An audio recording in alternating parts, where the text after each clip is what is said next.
Shalom Saints and welcome po sa ating live stream. Sorry if ngayon lang po ako nakapag-live stream. Ang dami po mga busy schedules, especially this time na nalalapit na po yung araw ng Pasko. At this point, mga kapatid, mga kaibigan, bago po tayo magpasimula, gusto ko pong mag-announce din na syempre dahil ang ating kaibigan na si Mr. Ahmad Domer na minsan nakadialogo noon, meron siyang ipepresenta na arguments na kung saan he will explain the so-called origins of Christmas. I think we know it will follow up like Christmas is pagan because of this, because of that. That's why, Lord willing, tomorrow evening uli, yan na naman yung ating i-discuss, which is why we believe that that Christmas is not pagan in origin, why Christmas is talking about our Lord Jesus Christ who became man. Yan pong ating i-discuss tomorrow by God's grace. So then, kung mapapansin nyo po yung topic po natin as of now, tama po ang inyo pong pagkakabasa. Dahil nga meron tayong kaibigan na nag-send sa akin ng table, parang table nga na mula mismo sa post ni Mr. Anthony Coconut, na isang atheist, so to speak, na kung saan gusto niyang ipresenta yung sinasabing comparison, ito, yan, between atheists and Christians tungkol sa pagpapaliwanag sa worldview. Kasi yung nakasulat dyan, worldview categories.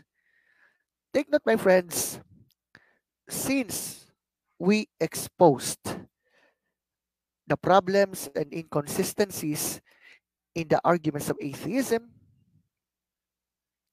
isa na po si Mr. Anthony sa mga aktibo na nagkokomento. Anyway, we have our fellow brother in the Lord.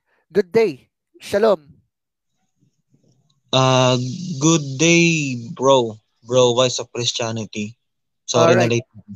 That's okay. Actually, kakasimula pa lang. Sige. Yun nga. Thank you pala dahil nakahabol pa ako. Alright. So anyway, gaya po ng ating nakita, ayan. So, I guess we could start right now kasi nagsimula na rin lamang ako. So, ito yung table na sinasabi rito na so-called pag-debunk daw sa Christianity. May nag-chat sa akin sa page, ang pangalan niya ay Chris King. Ano daw yung sagot daw natin dito? Okay? And since we are here right now to answer this kind of post that Mr. Anthony presented here, sana nandito rin si Mr. Chris King kasi siya mismo nag-chat sa atin eh. Paano mo masasagot yan? Wait, we have another, devices not connected, Brother Yuri. Wala pa. Baka ngayon lang ito lumabas. But that's okay. Bro, narinig ka? Yes, bro. May narinig naman ako. Alright. Si Brother Yuri, hindi pa naka-connected yung device niya. Parang na-late yata. Maganda kung i-copy niya yung link ng StreamYard tapos i-paste niya sa Google Chrome. Ayun. Tapos, kasi di siya masa-set up pag diretso mula sa Messenger. Oo Tapos, nga eh. i-copy lang yung link tapos paste na lang sa browser. Doon na lang panonoorin. Pero maganda yan pag meron kang laptop, mas makikita mo. Sa akin kasi, wala na, di na maka-access sa laptop ko. Mukhang may ginawa yung admin namin. Okay na yun. Okay na yun. So anyway, meron tayong di ba, worldview categories, tapos may 5 points na sinabi dito si Mr. Anthony. Basis of belief, references for belief, source ng morality, how the universe is started, explanation of species of organisms on Earth. So 5 yan. I guess nabasa mo na rin ito, kapatid.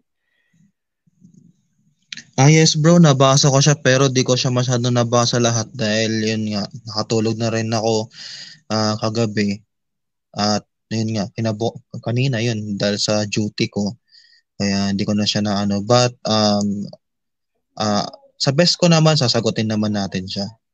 Alright. So, itong gagawin natin ngayon, dapat sana yung mga video sa TikTok sana eh. Kaso nga lang, dahil yung ating kaibigan na si Mr. Chris King, actually, may time na nag-chat siya sa page. Tinatanong, paano masagot yung ganito, paano masagot yung ganyan. Minsan may pagkakataon na hindi ko na masagot-sagot yung iba dahil sa dami na rin ng ginagawa. Although I'm not scientist actually, but does it mean dahil ba hindi tayo scientist, ibig sabihin we cannot answer those questions? What do you think? Ay, sorry bro. Ano nga ulit kasi nagtatanong yung ating friend na may Chinese name kung Wait paano lang, wait lang. Wait lang. Meron tayong kapatid. Hello bro, hello. Ayun. Hello. Ayun. Alright. Okay na? So, yun, narinig ka bro. Hello. Sige. Okay. So, okay, we have another brother here na kasama natin ngayon sa live stream. So, by God's grace, by the way, bago lahat, mayroon ding live video rin si brother, ano kasing pangalan nito? Doon sa Kamatis Analysis Unit, tama ba ako? Yes bro, meron yata siyang live ngayon. Mukhang talagang nag-focus siya talaga sa mga arguments ni Nico David Actually, kay Nico David kasi, ang problema sa kanya dahil may condition siya para tanggapin yung challenge sa kanya ni Atheist Nobody. And ako naman sa akin, ba't kailangan mag-involve ng pera dahil para na may pag-debate?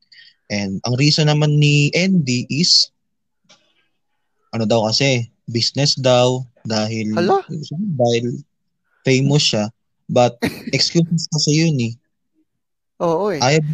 Actually, wala naman din naman dapat involve ang pera dahil yun nga, kung sagot sa ibang videos niya na kumikita siya, why not naman siguro kung pagbigyan niya si Atheist Nobody. Since si Atheist Nobody naman is yun, nakipag-formal na rin siya sa ibang mga atheist na rational. Kahit pa paano, like kay Atheist Joy Philippines ba yun? Kung ngayon, wala na yata yun eh. Dinelete na niya yata. Wala naman tuluyan yung page. So, ayun. Okay. Ganon din sa ibang FB atheist din na na gumagawa ng reason para hindi mag-accept ng challenge ng kay Atheist Nobody tsaka sa iyo. Ako naman, sayang naman kasi gusto ko siyang panoorin talaga para may matutunan talaga ako sa both sides.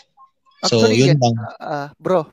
Actually, yun din mismo. Kaya nga may time na hindi talaga ako nag-live stream dahil nga pinapanood ko rin mismo yung mga live stream ng ng kapatid natin from Atheist Nobody, especially sa mga arguments na yan. Maganda kasi na makita natin yung both sides kasi. Ngayon, parang naalala ko tuloy si Mr. Anthony Coconut ba? Ngayon, balikan natin yung si Brother Yuri, ano ba yung say mo doon?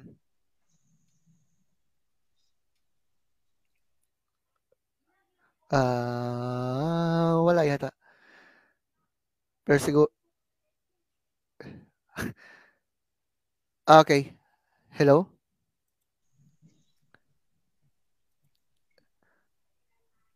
Okay, siguro okay lang.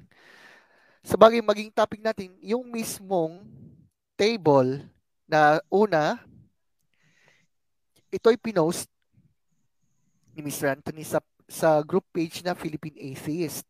Nakita niyo naman siguro yun, bro. Yes, nakita namin siya. Nakita ko siya. Tapos, shinare ko naman dun sa GC. At, ayun nga. May ako sa post niya kasi may nakikita akong parang nadidiscern ko yung parang absurdity niya dito eh.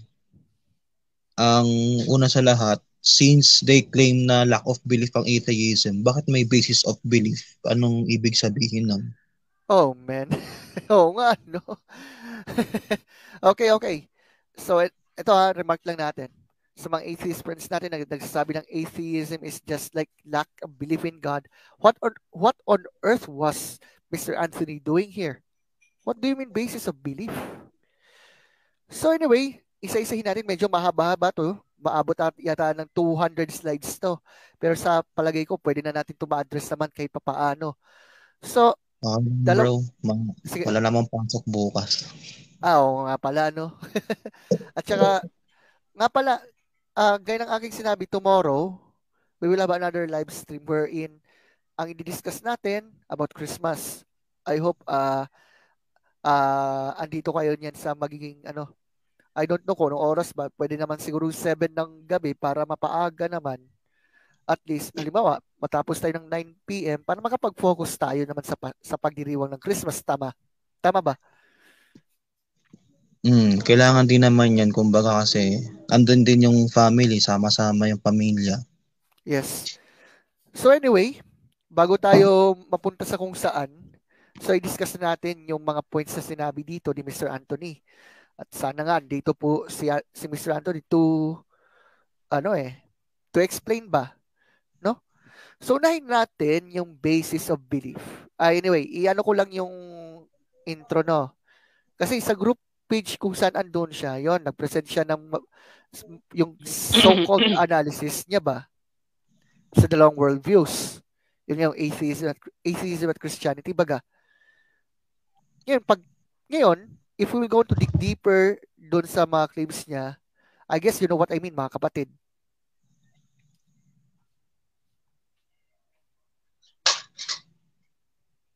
Hello? Hello? Ay, sorry. Ayan. Sorry, bro. So, okay, sige. Tingnan natin yung basis in belief. Point 1 muna tayo sa basis of belief. I mean, in belief. Ayon sa kanya, ang atheism daw, it is observable evidence which lead to theories, and theories are contain laws and are able to make predictions about nature. Focus muna tayo dun sa kanyang sinabi. Ang sabi daw, yung basis daw ng belief niya as an atheist ay ito, observable evidence daw, which lead to theories. Para may mali yata. What do you think about it? Brother Yuri, pwede kang mag-first try naman. Paulit nga ng tanong. Okay. Sabi kasi dito ni Mr. Anthony, yung basis daw ng belief niya as an atheist ay ito, observable evidence which leads to theories. And theories, o teorya sa Tagalog kumbaga, are contain laws and are able to make predictions about nature. Now, ano ba yung analysis mo dyan, bro? Wait lang iniisip ko eh. Kasi ang pagkakaintindi ko, ayun naman rin sa kanila, di ba? Ang ibig sabihin ng atheism, wala siyang ibang definition kundi lack of belief in God, di ba? Walang binanggit na kung ano pa man, basta hindi ka lang hindi ka lang naniniwala sa God. And according din naman sa mga ito according sa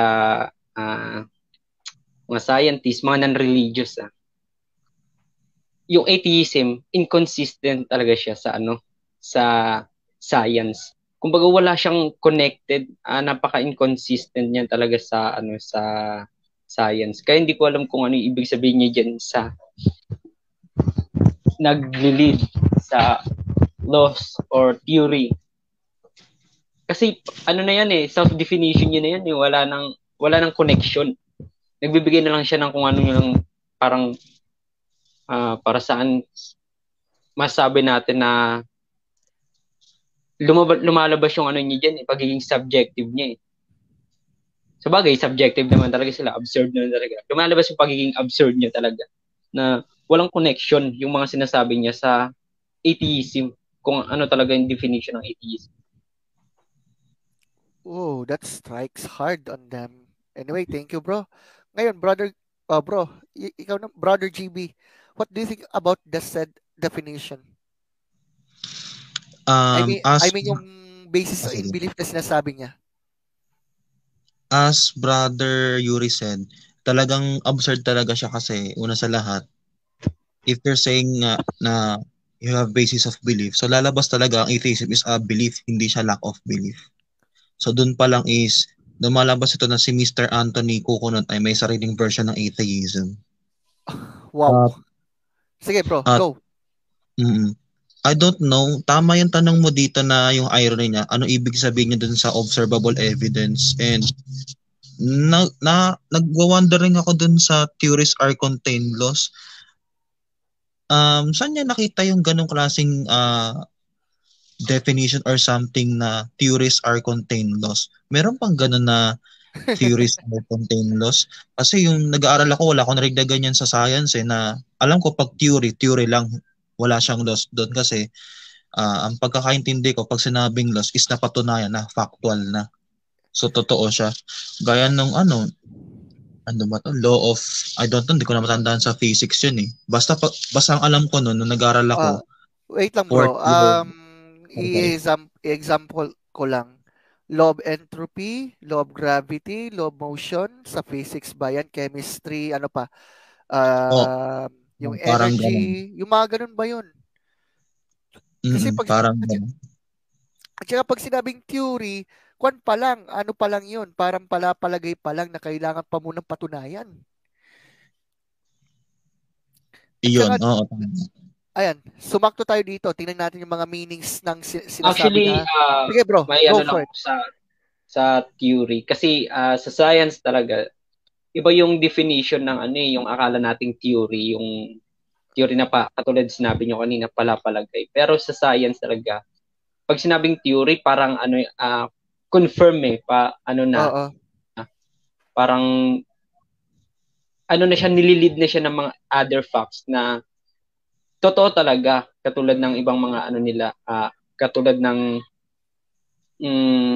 for example, ano bang magandang theory? Actually, ako personally, I believe sa sa Big Bang eh. Pero hindi katulad ng Big Bang na sinasabi ng atheism na blind. Diba? Parang chance by chance. Hindi ganun.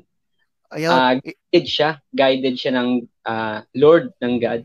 Kasi kung grabe yung sabi nga rito, ito yung kanina pala, yung tanong mo kanina sa sinabi ni Anthony na tungkol sa atheism. Sabi rito, atheism, published ng Scientific American.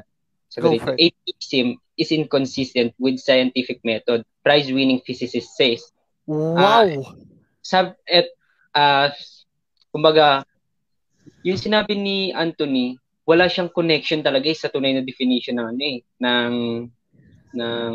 atheism eh. Wala talaga, as in wala. Kasi subjective siya doon, pinakikita niya doon yung absurdity niya. Wala akong makitang doon. Opinion, yan, pwede. Sabihin natin opinion, sige. Okay. Doon sa scientific kasi, hindi naman ako expert kasi doon. So, I stand corrected doon. Thank you, bro, for that. Actually, hindi rin naman ako expert dyan. Kaya lang rin ako sumali rito. Kaya lang rin ako nag-join dito para yung tungkol nga sa claim ni Anthony tungkol sa reliability ng Bible, ng scripture. I-discuss natin yun yung gusto kong sitahin talaga sa kanya. Kasi nga, hindi ko alam kung saan niya kinukuha yung mga source niya, kung saan niya sinasabi yung mga, kung bakit niya nasasabing fiction yung Bible. Nabasa niya ba yung Bible? Ayun. Hindi, ayun yung hindi ko maintindihan sa claim niya, kung paano niya nasabi, anong source niya, anong pinagbabasihan niya. Hindi ko talaga alam. Yan yung gusto kong sitahin sa kanya kung bakit ako nandito talaga. Hindi ko sa kung anumang Actually, admittedly, malayo ako sa mga ganitong usapan na related sa science, philosophy, pwede ako diyan. Pero pagdating sa mga medyo nag-ano pa ako diyan. Nag-aaral pa ako. Sa bagay, wala namang problema na mapag-aral naman natin kasi aminin natin o hindi, tayong mga tao, limitado naman ang ating kaisipan. Pero dahil ba doon sa limitado yung ating nalalaman, ibig sabihin yung worldview na yun ay hindi totoo? It doesn't follow actually. Anyway, nandito yung ating kaibigan, Mr. Chris King. Ayan, nagbigay siya ng definition based on yun. Meron siyang link na ibinigay. So, ayan. Itong sabi niya, pwede niyong i-explain din dito. Sabi niya kasi, it's different from the normal everyday meaning. Normal meaning is guess. In science, it means set of laws or truth. I guess, yung punto ni Brother Yuri, may point naman yung kanyang sinabi. So anyway, kaya nga sabi ko kanina, I stand corrected about this in scientific point of view dahil ako mismo, pinag-aaralan ko pa yan eh. Walang problema doon, okay? But anyway, si Brother GB o si Brother Yuri, meron ba kayong iba pang mga points na sasabihin ba bago tayo magtungo sa sinasabi niyang belief, yung basis in belief sa Christianity? Sino ba ako? Kahit sino sa inyo, bro. Muna ka na. Sige, kayo muna. Papalaw na lang ako. Sige, bro, GB. Go for it. Sige. Ang masasabi ko lang talaga, ulitin ko lang talaga kasi doon lang talaga siya umiikot eh. Doon sa claim niya kasi talaga na medyo absurd. And ayun nga, I do realize may naalala kasi ako na yung theories, ano ba yan? Theories are contained laws. Alam ko kung tama, kung ang tinutukoy niya ba is scientific theory, kung bakit niya sinabing theories are contained laws, siguro yun yata yung ibig niya sabihin. Dahil yung ibang theories ay ginagamitan ng scientific method. Oo. Pwede rin. But I'm not sure kung yun ba yung ibig niya sabihin dun sa theory. As what Yuri said, ibig definition ng theory sa typical na dictionary definition. So siguro, ewan ko lang, pag-aralan ko din siya dahil wala akong masyado pang alam sa science eh. Kasi more on ako, ang pinag-aralan talaga is yung philosophical na din, isinali ko na siya sa studies ko, philosophy. Wala namang problema kahit ako. Ako rin naman. Pero ang point doon kasi ay ito papasimplihin lang natin. Kasi kung ipipilit na, science debunk Christianity, keme-keme, what do they mean by that? Diba? And how did they come to that conclusion? Anyway, baka si Brother Yuri, baka mayroon pang sasabihin bago tayo dito sa eto. Sige, baka may sasabihin yung ating kapatid dito. Wait lang.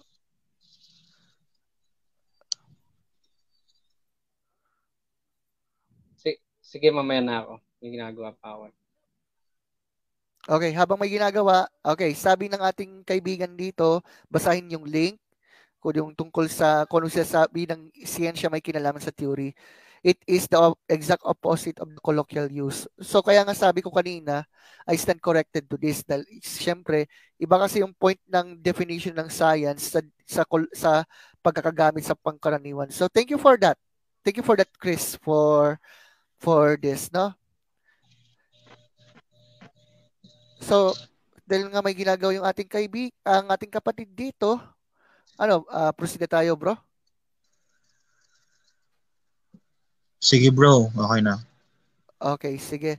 Ngayon, sa basis in belief, doon sa Christian side daw, ayon uli kay Mr. Anthony, faith is believing without evidence, which leads to presuppositions and special pleading. Bago tayo mag-respond dyan, what can you say about that, bro? Sa claim niya na ang faith is believing without evidence, which leads to presuppositions and special pleading. However, Anthony already committed strawman here. Actually, totoong strawman talaga siya. Kasi una sa lahat, merong mga scenario sa Bible na kung saan, gaya ni Thomas, though, ayun nga, nakita naman niya ang Panginoong Jesus kahit doon siya nagkaroon ng faith.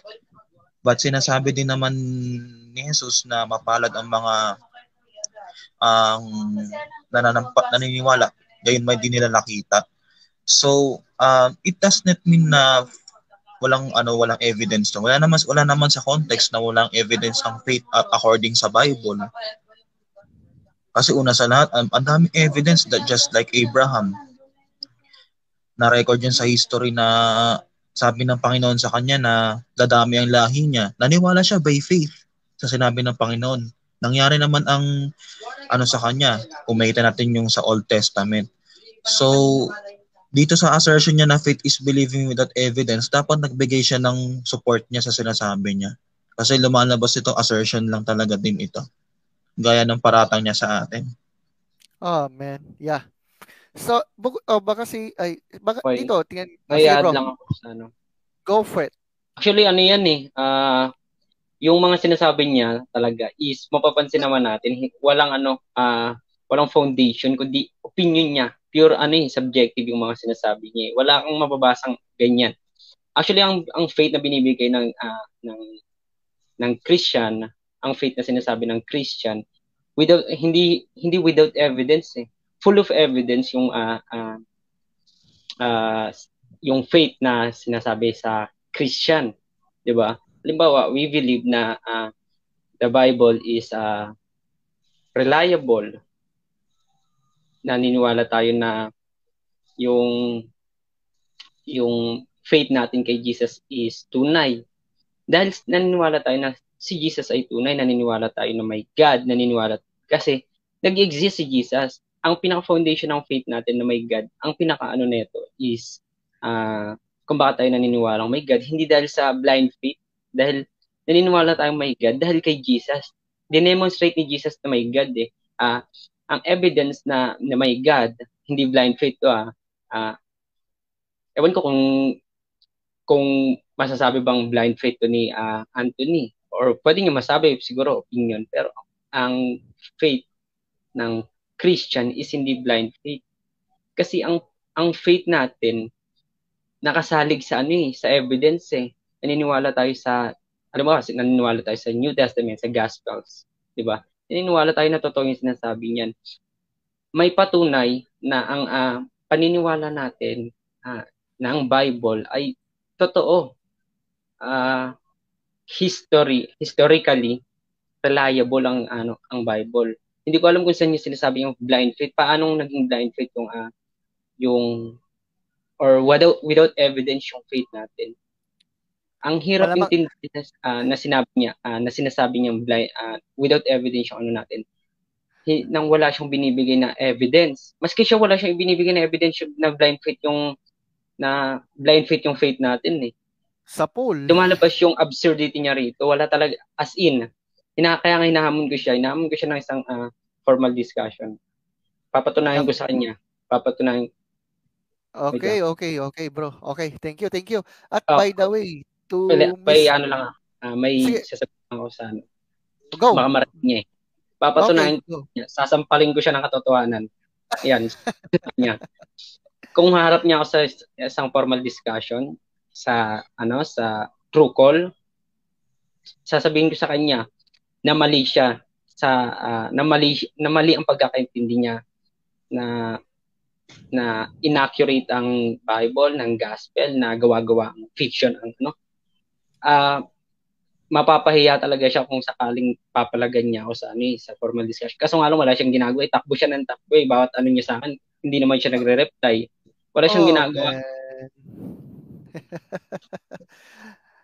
Parang naalala ko, Brother GB, yan din yung ating di ba? Yan ang ating paanyaya sa kanya, di ba? Actually, pares yan sila ni Christianity na Di ko nga alam Ang sinabi yata ng Christianity nun is kaibigan niya si Coconut, pero nagdududa talaga ako na sila magkaibang tao sila Kasi andun talaga yung parang palitan sila ng biglaang pagsulpot kada magre-reply ako. Pag nagre-reply ako kay Coconut, biglang dilita sa Christianity. Pag nagre-reply ako kay Christianity, biglang magre-react si Coconut sa reply ko. I don't know kung basta yun, theory ko pa lang dahil di ko naman actual na nakita na iisa sila Kaya nga, isa din sa challenge ko kung bakit gusto ko sila makausap ng live para malaman talaga kung hindi sila iisa. Oo nga eh. Actually, Ayun. May sige, lang bro. ako, di ba? Go for it. Yun, sa discussion na hinahamon ko sa kanya, hindi ko siya hinahamon na i-assume ko na katulad ng binanggit kanina ni Gab, di ba? Tungkol sa parang binabanggit kanina ni Gab tungkol sa ano naman yon, sa inspiration ng scripture na God created yung scripture. Hindi ganoon yung hamon ko sa kanya. Patutunayan ko sa kanya nang hindi ko ina-assume na inspired by God yung scripture. Patutunayan ko lang sa kanya, ito lang patutunayan ko sa kanya na accurate, reliable ang gospel, na hindi ito gawa-gawa. Ang sinasabi niya pa kasi rito, ang hindi ko alam kung paano niya nasasabi na ilang generation natapos ng first century or second century AD na raw ginawa, sinulat yung gospel. Yun ang hindi ko alam kung saan niya kinukuha ang mga information.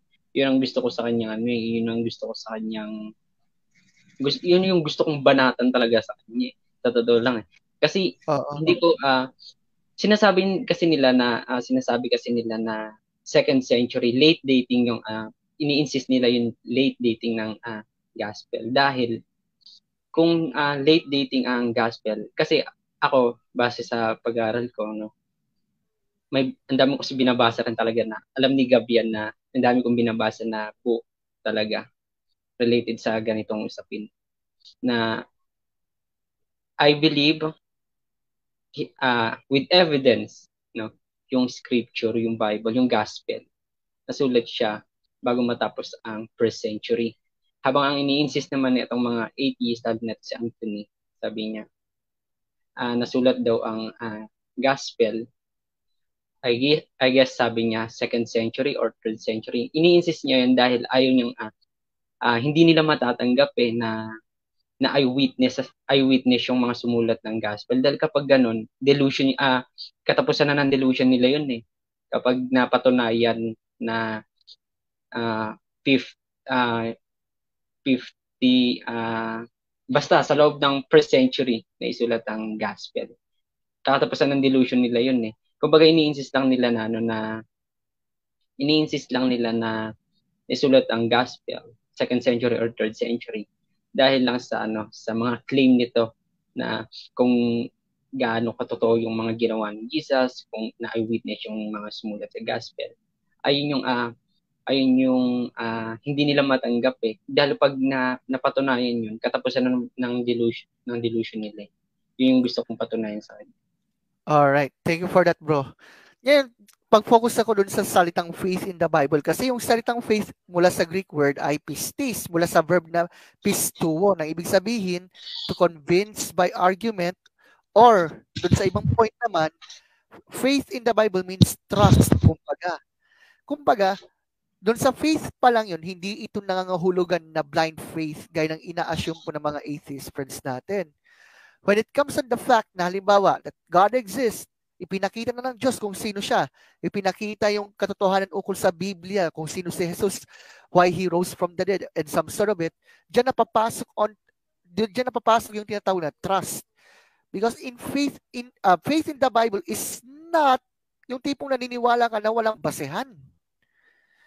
Kaya doon pa lang sa point na sinasabi dito ng ating mga kaibigang atheists, they even don't realize that when they are saying that faith is believing without evidence, una, what do they mean by the word faith? Second, how did they come to that conclusion that faith is believing without evidence based on Christian teaching? And has he ever considered that faith according to the Bible is not believing without evidence, but trusting in Him because of the evidence that has been presented to? I hope yung mga kaibigan natin na atheists, they must have to know kung ano talagang yung tunay talagang definition ng faith based on the Bible. Kaso nga lang, ay nako po, bro. Hindi nga Bro G. nila, parang mahirap yung ganun kasi hindi nga nila tinatanggap yung Bible. So, kailangan Oo. din natin, kumbaga, in other words, kailangan din natin mag-adjust para sa, or ganun, kailangan natin mag-adjust. Kumbaga,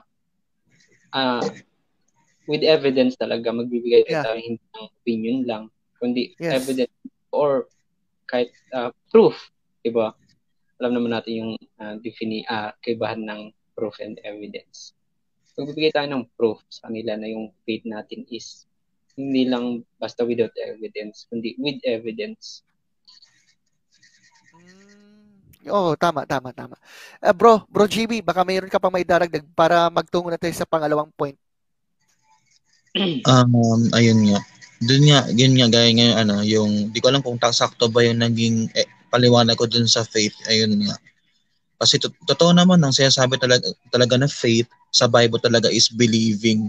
Yun nga, tama, buti nakita ko itong ganitong definition na believing into things na hindi mo nakita pero totoong nag-e-exist, gaya ng langit, gaya ng ating Panginoong Diyos. Kasi may kita mo naman sa paligid mo na there are something na nag-design ng universe natin, ng ating mundo, pati yung order na rin ng mundo, kung paano tayo nabubuhay.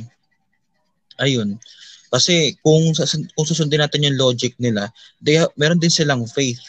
Naniniwala sila sa hindi naman nila nakita ng totoo, gaya ng Big Bang. Nakita ba na kung paano nangyari yung pagsabog, tas pagkatapos sumabog, nagkaroon ng something na nebula ba yun? Mga nebula, nabuo yung mga stars, tas yung mga bato naging planeta, tapos na-align sila dun sa nagkaroon sila ng orbit dun sa star, kaya nagkaroon ng solar system, mga ganun. So, kung titingnan yung dalawang worldview kasi, medyo absurd dun yung side ng atheism. Kasi lalabas yung pagsabog. Kasi lalabas dun yung pagsabog, nagresulta siya ng kaayusan, and wala pa ako nakitang ganun kasi na may sumabog tas naging maayos yung resulta niya. Pero sa bagay, okay naman yung point mo dyan. But let's say na totoo yung Big Bang, okay? Let's say na totoo yung Big Bang, no? We know for sure na yung sinasabi na the universe was exploded into being out of nothing. Sana tama yung English ko, okay? Ngayon, kung i-connect natin, di ba, sa Genesis pa lang, yung sinasabi na in the beginning, God created the heavens and the earth. Meron bang ginamit na materialis ang Diyos to create the heavens and earth? Wala naman. Even atheist scientists also pointed out that the universe had a beginning. Although mag-try sila ng kung ano ng mga observation, bagamat, kung ano ng mga sagot, so to speak, although they failed, but they admitted that the universe had a beginning. So anyway, napupunta na tayo dun sa bagay, mas malawak to later on. Kasi yung next natin, ito, references daw ng belief. References for belief. Listen to this. Ito yung pangalawa, no? Dun sa point dito. Unahin natin sa sinasabi dito ni Mr. Anthony. Sabi niya, science, mathematics, and their evidence-supported branches are the references for belief. For their belief as atheists, including social sciences. What does he mean by that? Paki-analyze nga, mga kapatid. Kasi sabi daw niya, science, math, at yung mga evidence-supported branches daw kasama yung social sciences, yun daw yung references para sa kanilang belief. Now, what do you think about this? First ka na, Brother Yuri. Ay, na mo ba? Sige, ako na mag-umpisa. Sige, Wise of Christianity, ako na mag-uumpisa. Ako, hindi na ako masyadong, katulad yan ang sinabi ko kanina. Wait lang.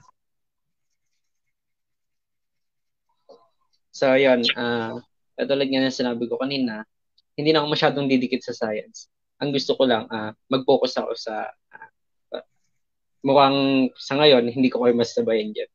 Diba? Kasi hindi yan yung pinaghandaan ko eh. Ang pinaghandaan ko talaga, tungkol sa pag-atake nila sa Bible, sa scripture. Yan ang pinagandaan ko. Kaya nga, katulad ni sabi ko kanina, hindi na ako masyadong didikit sa usaping science tungkol sa origin ng universe, origin ng tao, or ano pa mang related sa pinag-isasabi ninyo. Kasi hindi talaga ako dyan naka-prepared eh. Naka-prepared talaga ako para sa yun, sa scripture talaga. Yun talaga yung pinag-focusan ko eh. Alam naman yan ni Gab kanina. Ay, kahit nakaraan pa, sinasabi ko talaga sa yun yung ano. So siguro magsasalita na lang ako kapag may maidadagdag ako. Sige. Pero kahit okay na naman, kahit kung philosophical approach naman yung sabihin mo dito is okay lang naman. Since, ayun nga. Kasi pinag-usapan naman natin yung mga claims talaga ni Anthony, yung mga assertions niya talaga. Yun yung yun talaga yung point. But it's okay lang naman. Kasi, ayun nga. Sige, ako na mag-explain. Actually, pagkabasa ko talaga nito, wala nang palipaliwanag ng sobrang haba kasi ganun rin, gaya ng umpisa ng sinabi ko, lalabas talaga yung absurdity ng claim niya. Kasi una sa lahat, atheism is a lack of belief. So, kung lack of belief ang atheism, kasi ang ibig sabihin nila sa lack of belief, parang wala silang belief na may Diyos eh. Which is, di ko alam kung tama ba yung sinabi ko, but yun yung parang pagkakaintindi ko sa sinasabi nila ng lack of belief. Kasi kung lack of belief ang atheism, hindi niya matatawag to na belief to, basis of belief or something, since umpisa pa lang ng claim nila, ang atheism is lack of belief. So yun lang, medyo absurd talaga siya pakinggan. Yun lang. Thank you. Okay, there you have it. Kasi kung mapapansin natin, di ba, laging sinasabi, atheism is just a lack of belief in God. Pero ano itong references for belief na sinasabi sa atin? Di ba, parang ang laking question mark yun. At saka, yung mga sinasabi niya na science, math, evidence-supported branches, katulad na lamang ng, social sciences. Paano niya nasabi yun? If atheism is just a lack of belief in God by using their own definition, then why in the world was that? Anyway, baka may dagdag pa kayo bago tayo magtungo naman sa references ng belief based yun nga sa Christianity. Go for it. May add lang ako na kasi sabi dito sa sabi ng katulad ng binanggit ko kanina, yung atheism, talaga siya eh, lack of belief. Hindi siya naniniwala. Kumbaga, ko lang, explain ko lang. Yung lack of belief, yung atheism, hindi daw sila yung yung tinatanggi nila na walang God. Kundi ang inaano nila diyan is yung wala silang paniniwala. As in wala. Hindi sila naniniwala. Hindi nila sinasabi na walang God. Hindi rin naman sinasabi na merong God. Something like that. Parang sige lang bro, sige lang. Absence of belief ba yan?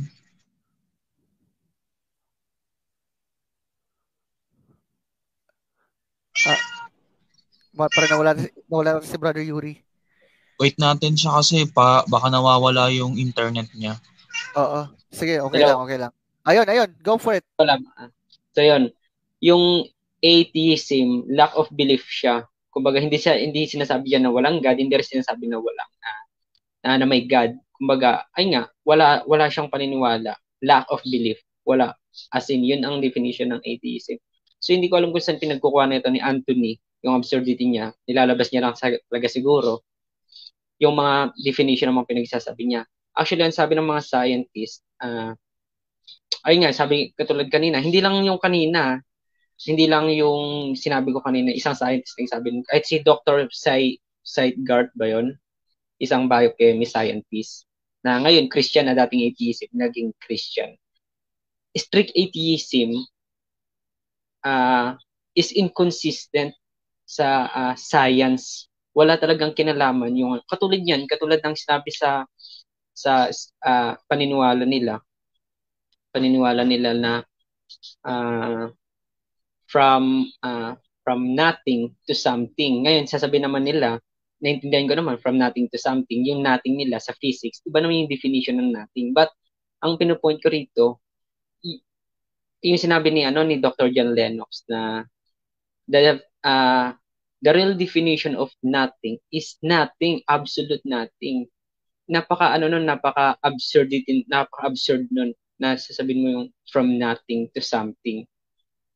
Ay ang definition ni Dr. Lennox kung kilala ninyo. Ang sinasabi diyan, napaka-irrational ng ganung paniniwala. Ngayon, admittedly, katulad nga ng explanation nila, yung nothing, hindi naman katulad ng ibig sabihin nating nothing na as in nothing. May ibang definition sa physics, yung nothing. But, ang point ko rito, okay, sasabihin ko lang yung definition nila ng nothing sa physics. Yung binigay ni Hawkins, ni Stephen Hawkins na yung nothing nila, meron daw law of gravity.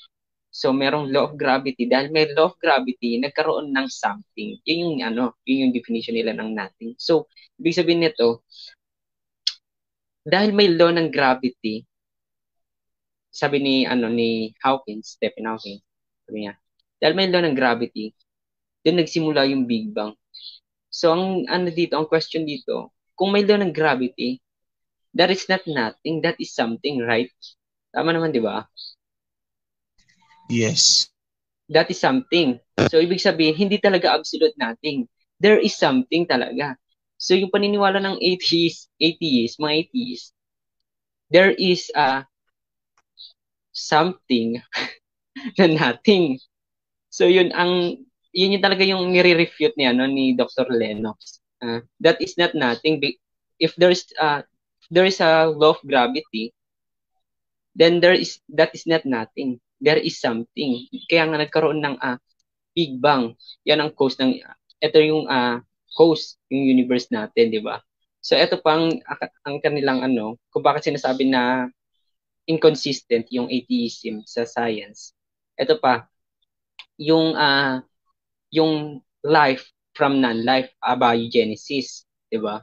Sinasabi nila yung ini-insist nila yung experiment ni kung nagbabasa kayo, kung familiar kayo ni Miller-Urey, ini-insist nila yung from non-life nagkaroon ng buhay. Ewan ko kung sino-source nila, baka yung YouTuber na si tinatawag nilang si Professor Dave Farina, I guess, kung di ako nagkakamali. Yun. Kaso nga lang, etong problema dito sa abiogenesis, dinibunk na to ni James Tour, Dr. James Tour. Imposible na magkaroon ng buhay from non-life. Dahil ang pinapakita rito, yung complexity ng hindi naman ako masyadong magaling dito sa sabi na to. Yung mga natatandaan ko na sinasabi ko. Yung complexity, kung bakit imposible yung life from non-life, kung pamilyar kayo sa biogenesis, bakit imposible yung complexity ng cells. Sabi doon, napaka hirap ma-imagine kung gaano ka-complex yung isang cell. Sasabihin mong billion of years, million of years, thousand of years, billion of years. Wait lang bro. Okay. Sorry for interruption. Okay, pero ito, sabi niya, pinatunayan daw natin yung point daw ni Anthony na ang Hebrews 11 daw, yung buong chapter daw, ay believing without evidence. Guys. Okay. Just prove Mr. Anthony's that Hebrews 11 chapter is all about believing without evidence. Kayo guys, ano masasabi niyo sa ganyan? Bago ako sasagot, kayo muna. Brother GB, ano yung masasabi mo? I don't know kung ano ibig sabihin ni Mr. Chris King na kung pinroof ba natin na ang point ni Mr. Anthony. Wait lang, balikan natin to kasi yung definition na pinagsabi dati ni Mr. Anthony. Sabi niya kasi, ng faith daw, ayon sa kanyang pagka-define daw sa Christianity, ay believing without evidence which leads to presuppositions and special pleading. Pero alam natin for sure na strawman yung ginawa dito ni Mr. Anthony. At pinaliwalag natin, especially yung pagkakakot ng Hebrews 11, ito, ewan ko lang kung nabasa ba itong mabuti ng ating kaibigan na si Mr. Chris King. So, yan yung naging point niya dito. Yung Hebrews 11 explains that faith is assurance of things hoped for, the conviction of things not seen. Some translation replace conviction with evidence. Faith then is being convinced that the things we cannot see are real, i.e. God, heaven, the resurrection, you name it. Ngayon, ang sabi daw niya ni Mr. Chris King, pinatunayan daw natin di umano yung point daw ni Anthony. What can you say about this? Okay, may ano yan. Actually, hindi natin pinatunayan eh. Actually, dinibunk nga natin yan eh. Yun, ang sinasabi kasi sa chapter 11, kung ang inaano natin dito, ina-identify natin author dito, si Paul, di ba? Si Paul, kumbaga sa panahon natin, scholar siya, right? Abogado, inaano siyang abogado. So, hindi natin pinatunayan yung point ni Anthony. Actually, nirefute nga natin yung claim ni Anthony, yung, kumbaga, in-expose natin yung absurdity niya. Actually, yung sinasabi rito, yung yung faith natin, ito basahin ko yung Hebrews 11:1, sabi rin. Now, faith is the assurance of things hoped for, the conviction of things not seen. Kung kilala natin si Paul, ang sinasabi niya rito, although hindi natin nakikita yung mga bagay na sinasampalatayanan natin, pero may assurance tayo. Ito yung hope natin eh. Yung hope natin, sa hope natin, meron tayong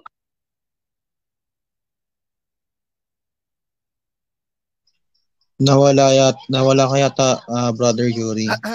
Nawala yata siya. No. Ayun na. Okay na. Go for it, bro. Chapter 11 verse 1, di ba? Actually, hindi natin pinatutunayan dito yung claim ni Anthony. In fact, in-expose natin yung absurdity niya. Kung kilala natin ang author netong Hebrew, ang ina-identify na author dito is si Apostle Paul. Kung kilala natin sa Apostle Paul, ang sinasabi niya rito, yung sa hope natin, meron tayong assurance. Although hindi natin siya nakikita, pero hindi natin, that doesn't mean na hindi totoo. Diba? Hindi porket sinabi ni Paul na not seen, sabi ron, things, the conviction of things not seen.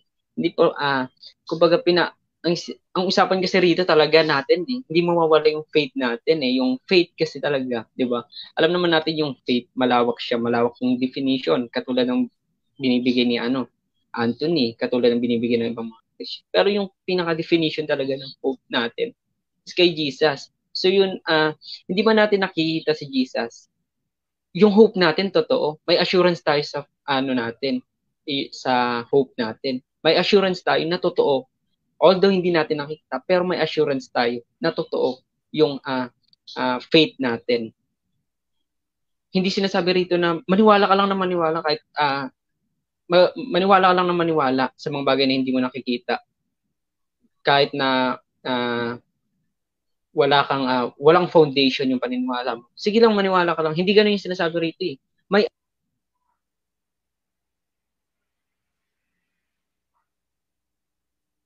bro, nawala yata. Nag-internet connection niya ni Bro Yuri. Oh. Ayun, yeah. Okay na bro. Ayan. So yun. Sige. Last na lang to, add ko na lang. Last na lang. So yun, hindi yung faith natin, hindi siya tungkol sa mga bagay na hindi natin nakikita na walang evidence. tungkol siya sa mga bagay na hindi natin nakikita, na may evidence, na may assurance tayo dun sa faith natin, na yung hope natin is may assurance, at ang assurance na yun is si Jesus. At hindi pwedeng sabihin si Jesus okay, gawa-gawa lang siya. Hindi, malinaw, maliwanag sa maliwanag sa mga ebidensya. Hindi lang pruweba, maliwanag sa mga ebidensya na buhay si Jesus, bumangon siya sa mga patay, at naghahari siya ngayon. Ayan ang faith natin. At saka bukod pa dyan, let me add this up kasi nandun na tayo tungkol sa existence ng Diyos. Yan nga, isama na natin yung reliability ng Biblia. Isa pa yung possibility of miracles as well. Siyempre, nabanggit na rin yung tungkol kay Kristo Jesus. We know for sure, kahit sa 1st century pa lang, 1st to 2nd century, yung mga accounts na yun, kahit yung mga extra biblical sources, yung mga sinulat ng mga early church fathers, yung mga early church fathers from 1st to 3rd century, so to speak, kung pagsasamahin natin yan, it even points out the fact that Jesus was really existed. Na yung mga followers niya, negotiable na yan eh. Hindi na dapat pinag-usapan yan eh. Napakamangmang mo sa ancient literature, sa kung sinasabi mong hindi nag-exist si Jesus, napakamangmang mo. Ay sinasabi ko sa kanila. Ay nga sinabi ni Bart Ehrman, di ba? Oo. Nagmumukha kang tanga, sinabi ni Bart Ehrman. Siyempre, in English sinabi niya yun. Pero sinasabi niya rin na nagmumukha kang tanga kung sinasabi mong hindi nag-exist si Jesus. And then to add this up to our friend, Mr. Chris, hindi po namin sinasabi dyan na, naprubahan namin yung point daw ni Anthony or whatever. Si Mr. Anthony mismo, hindi niya maipinpoint what faith really means according to what the Bible presented. Isa pa, as we pointed out, the term faith in the Bible is not believing without evidence. We already explained it. So, we just debunking his claims here. I hope you get the point here. So anyway, balik tayo doon sa Ngayon naman, actually, para magkakaroon yata tayo ng part 2 dahil ang dami nating may di-discuss. No? Kahit siguro, Lord willing, tomorrow, ewan ko lang kung may mga pasok tayo o walang pasok dyan, whatever. Lagi akong free, actually. Ayun. Minsan tinatamad na lang. si Brother GB. Ayun nga. Excuse me. Bro, medyo umakit yung sa lalamunan ko. Anyways, dito. Actually, kung sinasabi ni Mr. Chris King na pinrove natin yung point ni Mr. Anthony, how come na pinrove natin yung point gayon na strawman kasi yung definition niya ng faith? Kasi kung inintindi ko yung sinabi ni Mr. Anthony na faith is without believing without evidence ba? So kung ang tinutukoy ni Mr. Anthony na evidence is observable evidence, kasi kung isipin mo mabuti yung yung context lagi nung kung paano yung pa yung nag-iisip ng mga atheists, kumbaga to see is to believe kasi sila, tama ba? To see is to believe sila. So, kung pinapakahulugan ni Mr. Anthony na faith is without evidence kasi naniniwala tayo sa hindi nag-e-exist or something, wala daw heaven, naniniwala daw tayo doon. Kung yun yung pahulugan niya dahil syempre daw di natin nakita ang Diyos, di natin nakita ang heaven talaga literally. Alalabas nito, bukod kasi sa strawman na yung yung position niya, double standard pa. Nakita ba ni Mr. Anthony ng literal yung Big Bang na pagsabog? Nakita ba nila ng literal na kung paano nagiging nag-e-evolve ang unggoy papuntang tao? Paano nag-e-evolve yung bacteria papuntang ganito na ibang species or something? So doon kasi kung yun ang pahulugan niya sa faith without evidence kasi hindi natin nakita yung Diyos, hindi natin nakita literal, hindi natin nakikita ng ganun. So lalabas ito yung absurdity ng claims pa rin niya. So lahat talaga is lumalabas talaga yung inconsistency ni Mr. Anthony dun sa sinasabi niya. Kaya napapansin ko talaga sa statement ni Mr. Anthony, para di siya nag-iingat sa sinasabi niya.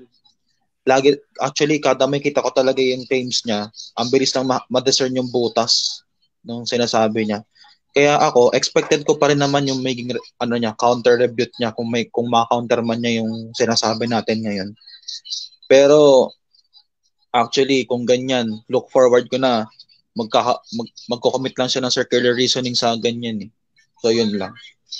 May add lang ako. Pwede ba? Sige lang bro, go for it.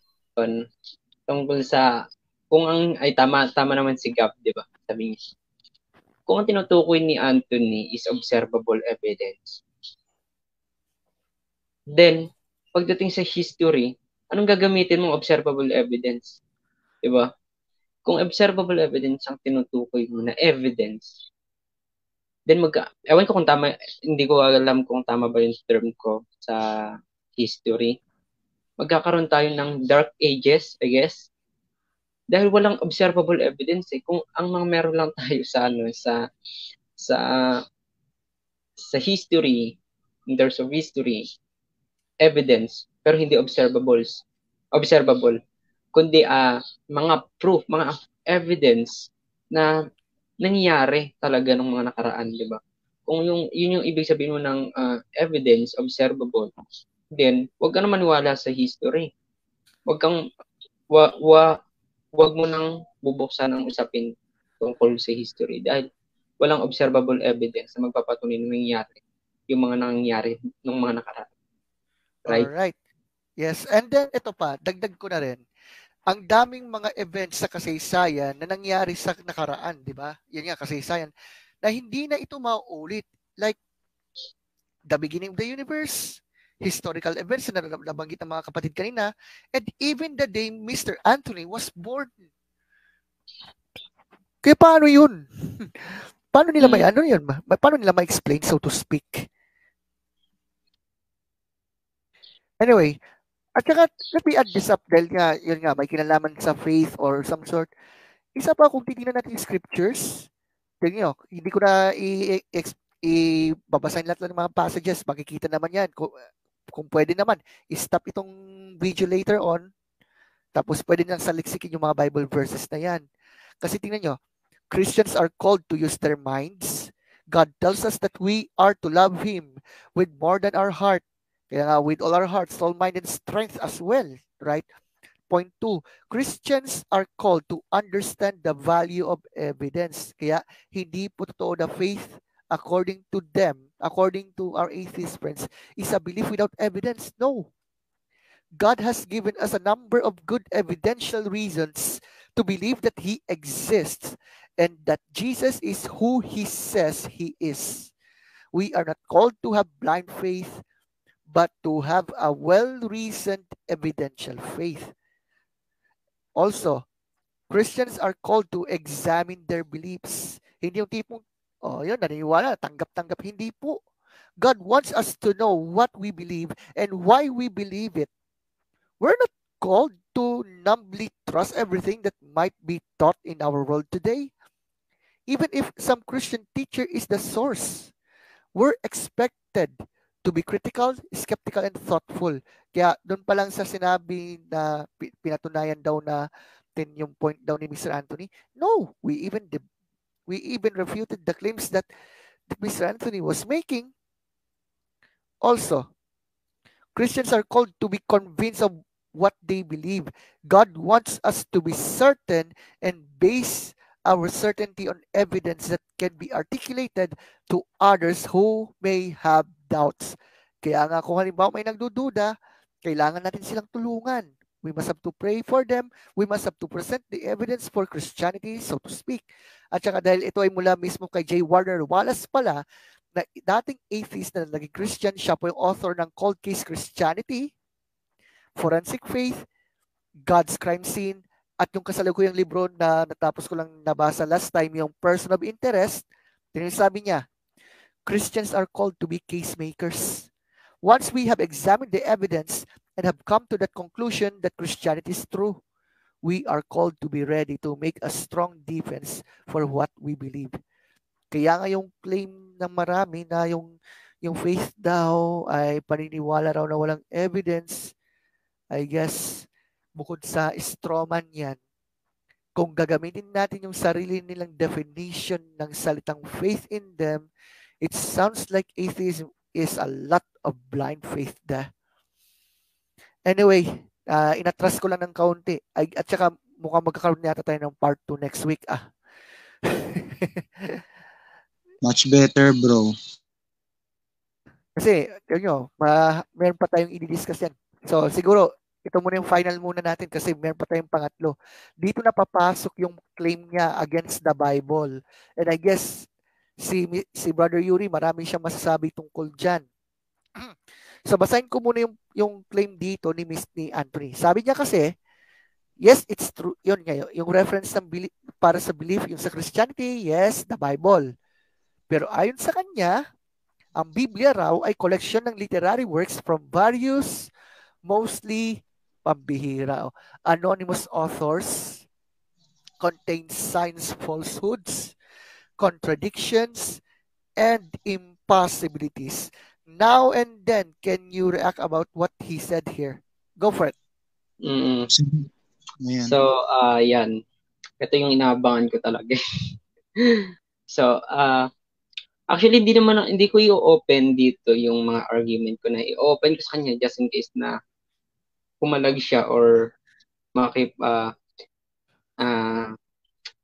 kumbaga parang ang tawag dito. Hindi ko i-open yung mga argument ko na i-open ko sa kanya just in case na, yun nga, pumayag siya sa hamon ko sa kanya. Unang-una, yung sinabi niya, ano ba yung sinabi niya rito? Contradiction. So, hindi ko alam kung saan, kung ano-anong contradiction yung sinasabi niya. Kasi nung mga nagbibigay sa akin ng mga kinopy-paste niya sa Google, mga pinag-save niya na picture sa Google, hindi ko tinitignan eh. Hindi ko tinitignan. Kasi alam ko, kapag ganun, wala naman eh. Walang maayos na pag-aaral na ginawa siya tungkol sa mga objection niya sa Bible. Katulad ng contradiction. Maaari makakakita ka ng mga mahihirap na parang seems like nagkokontra-kontrahan. Di ba? Parang maaari, possible talaga makita yan dahil unang-una i-considerate natin na yung Bible, yung gospel, hindi siya isinulat ng isang tao lang. Sinulat siya ng ilang tao na may iba't ibang perspective, iba't ibang perspective, iba't ibang mga bagay na nakita. Hindi naman kasi isang tao lang yung sumulat ng gospel eh. Yung gospel talaga yung inaano rito eh, no? Hindi siya, tandaan natin yun. Kung possible talaga tayong makakita ng mga mahihirap na it seems like sa Book of John, sinabing ganito, sinabi naman sa Book of Mark, hindi ganito. Possible talaga yon. Pero alam nyo ba guys, i-share ko lang to base din sa Cold Case Christianity na binasa. Yung mga eyewitness kasi tinatawag silang eyewitness. Ito, I believe talaga na eyewitness tong mga writer, mga author ng gospel. Si Mark, si Matthew, si Luke, si John, mga eyewitness talaga sila.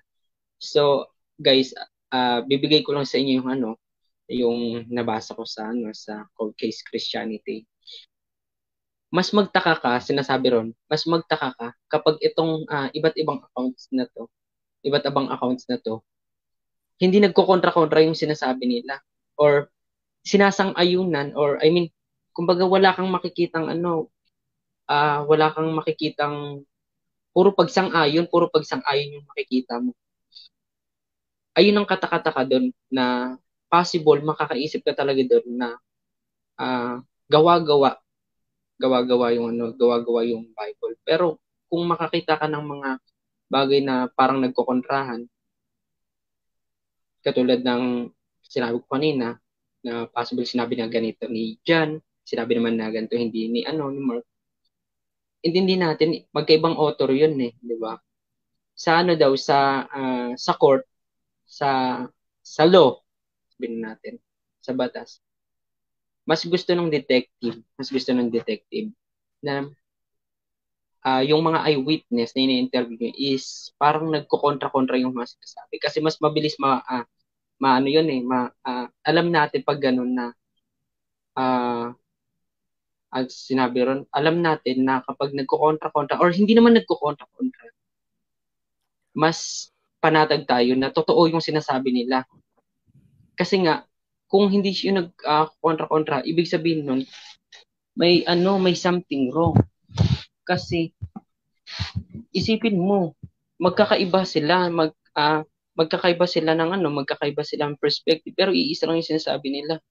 Kung mababasa ninyo yung Cold Case Christianity, sobrang ganda nito. Ito yung hindi ko na i-open sa kasi alam mo na, mahirap na. So yun,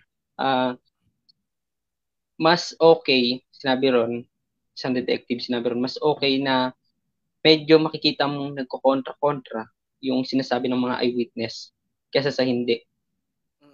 At sinabi pa rito, sinabi pa sa isang book na nabasa ko, sa Evidence that Demands a Verdict, yes, I have that book. Wag mong i-assume na agad na nagko-kontra-kontra yung sinasabi ng account ng mga iba't ibang account binasa mo or ng isang account na binasa mo kung wala kang fully knowledge dito sa binabasa mong ito. Diba, sinabi mo binasa mo sa Matthew, may ganitong sinabi, tapos wala namang sinabi sa ganito sa Mark. Isipin mo ba na may something wrong or bakit ito hindi sinabi sa bakit ito hindi sinabi sa Mark pero ito sinabi sa Matthew, sinabi naman ito sa John pero hindi sinabi sa Luke. Huwag mong iisipin, sabi ron, kung hindi ka 100% wala kang knowledge para alamin yung bagay na yun, huwag mong sasabihin na may kontra-kontra yun or parang absurdity yung mga account na yan. Huwag mong iisipin dahil mag-research ka muna, sinasabi. Mag-research ka muna bago mo sabihin yan. Then, dun sa anonymous, sinasabi nilang anonymous author, ba yun? Sinabi niya? Tama. Anonymous author. Ito lang masasabi ko sa kanya. Kausapin mo ako harapin mo ako dun sa inaano ko sa yung discussion. Kahit wag naman debate, di ba? Discussion. Papakita ko sa iyo na mali mo ang research mo, na sinungalingan yung mga binasa mo, na bias yung mga source mo. Papakita ko sa iyo. At yung tungkol pa sa late 2nd century ba yun, sinabi niya na late dating ng gospel. Tama ba? Yan ang parang naalala ko eh. Late or third, yan. Yun. Maraming ebidensya na yung gospel, hindi siya sinulat ng 2nd or 3rd century. Maraming ebidensya na ang gospel ay sinulat during 1st century. Natapos siya before 100 AD. Natapos ang gospel. Ang huling-huling libro na isulat ay yung Revelation, which is tinatayang nasa 95 or 96 AD. Isulat yung AD ba, I guess? AD. AD. Yan. Huling-huling na isulat. Maraming ebidensya na hindi sinulat yung gospel. Gospel muna, these 4 gospels. Matthew, Mark, Luke, and John. Hindi siya isinulat noong 2nd century. Maraming ebidensya. Ngayon, ang ebidensya lang na meron tong mga atheists, kung bakit sinasabi nila, ini-insist nila na nasulat daw yung gospel during 2nd century or 3rd century ay dahil lang sa supernatural. Kasi nga daw, binanggit ni Jesus, yung binanggit sa book, yung pagkasira ng Temple of Jerusalem noong AD 70. So, ang sinasabi nila, dahil nga binanggit ni Jesus na nasira yung temple ng AD 70, hinulang kasi yun sa book of Matthew. chapter 24, sinabi ron, di ba? Sinabi ron, pinalapit yung mga disciples niya. Sabi niya, nakikita niyo ba itong mga to? Wala kayong makikita ano rito, lahat dito tutumba. Ayun yung hula ni Jesus bago sa Temple of Jerusalem na mawawasak talaga. Ngayon, ang inaano nila rito, ini-insist nila dito, dahil nga sinabi yon, ibig sabihin daw nun, dahil nga sinabi yon na banggit yon, ibig sabihin imposibleng isinulat yung halimbawa sa punta na tayo sa Book of Mark, pinakamaagang naisulat sa gospel. I guess 56 or 60 AD, basta hindi umabot ng 70. Hinula doon, binanggit din yung pagkawasak ng Temple of Jerusalem noong AD 70. So yung sinasabi nila doon, dahil nga 60 or 50 or 60 AD, binanggit na din yung pagkawasak ng Temple of Jerusalem noong AD 70, sinasabi nila na hindi pwede to. Hindi pwedeng na totoo, kumbaga, hindi pwedeng mangyari na yung prediction. Kasi anti-supernatural nga sila, di ba? So, ini-insist nila na hindi pwedeng nangyari yung prediction. Kasi wala naman talagang ganun. Ay sinasabi nila, kasi wala naman talagang ganun. Anti-supernatural. Kami, at wala, imposible yung prediction na yan na sinasabi niya. So, dahil nga nabanggit siya nung 50 or 60 AD sa Book of Mark, ang ina-expect nilang isinulat ni Mark, ang kanyang aklat, is after ng pagkawasak ng Jerusalem. Ibig sabihin, nasa 70 AD, 75 or 80 naglalaro sa ganyan. Or 90 naglalaro sa ganyan. Dahil nga, ini-insist nila yung ganung view. Dahil nga, kapag napatunayan na si Mark, yung sinulat ni Mark, is before AD 70, tandaan nyo lang yung guys, yung boundary. Pag napatunayan natin ang mga Christian, yung Book of Mark, pinakamaagang naisulat sa Gospel, na naisulat siya during 50, 60 AD, ibig sabihin yung katapusan na ng delusion ng atheist. Ibig sabihin, tunay ang Christian faith. Yun ang natin, yun yung pinaka-foundation sa prediction ni yun rin ang foundation nila ng kanilang paniniwala na sa late dating ng gospel. Kapag napatunayan nila na yung Book of Mark na isulat after 70 AD, ibig sabihin, panalo sila. Totoo nga, i-claim nila na wala talaga gawa-gawa lang yung gospel, gawa-gawa lang, invento lang, kung sino-sino lang yung sumulat niyan. Yun na, ibig sabihin, okay, delusion nga yung natin, nasa delusion nga tayo, hindi totoo yung faith natin, gawa-gawa lang yung pinaniniwalaan natin. Ibig sabihin nun, totoo na yung claim ng mga atheists na gawa-gawa yung Bible. Pero kapag napatunayan naman natin na yung gospel ay naisulat before AD 60, yung Gospel of Mark lang kapag napatunayan natin yung Gospel of Mark ay naisulat before AD 70, 50 AD, 60 AD, patunayan natin yung gospel na naisulat sa mga ganyang taon, ibig sabihin, totoo yung faith natin na yung prediction ni Jesus na masisira ang Temple of Jerusalem ng AD 70, totoo totoo yung faith natin, totoo si Jesus, totoo yung mga sinabi niya, totoo yung mga prediction niya na mamamatay siya ng 3 araw, ililibing siya, babangon siyang muli. Totoo yun. At doon na mas anong tawag dito? Mas titibay yung evidence, yung pruweba sa faith natin. Na yung faith natin, hindi lang siya gawa-gawa, hindi lang siya invento ng kung sino man ng tao ng mga panahon ng early church, hindi lang siya gawa-gawa. So, dahil nga ako, sasabihin ko sa inyo, nag-doubt na rin ako sa Christian faith. Naging siguro mga 1 linggo ako naging skeptic. Ayun. Hindi na ako naniniwala sa Bible, di na rin ako naniniwala sa existence ni Jesus. Wala na akong gusto ko nang maging unbeliever. Pero yun nga, dahil nga binasa ko at nagbasa talaga ako ng mga ang mga reliable na source ko, mga source. Yun.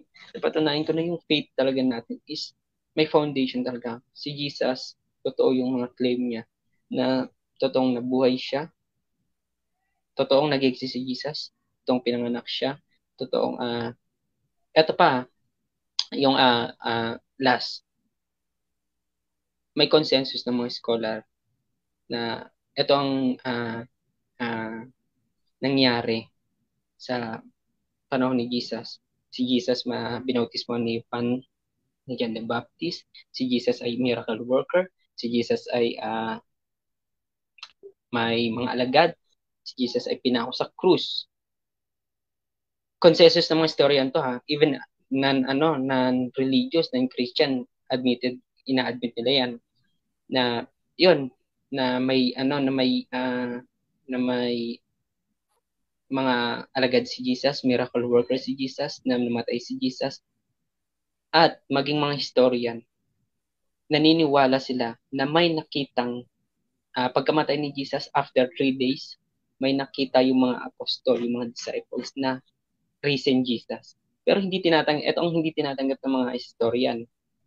Although tinatanggap nila na may totoong nakita yung mga disciples na risen Jesus, pero hindi nila tino-confirm yung resurrection. Yun ang hindi nila tinatanggap yung resurrection, pero ina-acknowledge nila na may nakita yung mga disciples na risen Jesus after 3 days ng kanyang kamatayan. Na ayan yung consensus ng mga scholar, even non-Christian, non-religious, tinatanggap yung mga yung claim na yan, yung na yan ni Jesus sa kanyang buhay. Nung first century, nangyari yan. At hindi yan mapapasabalian ng kung sino-sino lang na magsisearch ka lang sa Google. Feeling mo, ka na. Nainis ako yan eh. Feeling mo, dahil po yung mga historian eh. Nanood ka lang ng 3 minutes na video sa YouTube. Feeling mo, scholar. Ganyan yung mga atheists eh. Oo. Ayun guys, yun ang natin, yun guys, I suggest sa mga nakikinig or sa inyo rin guys, sa inyong dalawa. Sobrang gandang basahin yung early dating ng gospel. Kasi kapag yun, napatunayan natin yung early dating ng gospel, yung evidence na yung faith natin ay hindi lang siya without evidence, kundi with evidence. Totoong namatay si Jesus. Totoong pinako siya sa krus ni Poncio Pilato hindi ni Poncio Pilato, under ni Poncio Pilato. At totoong pinako siya sa krus at muling nabuhay.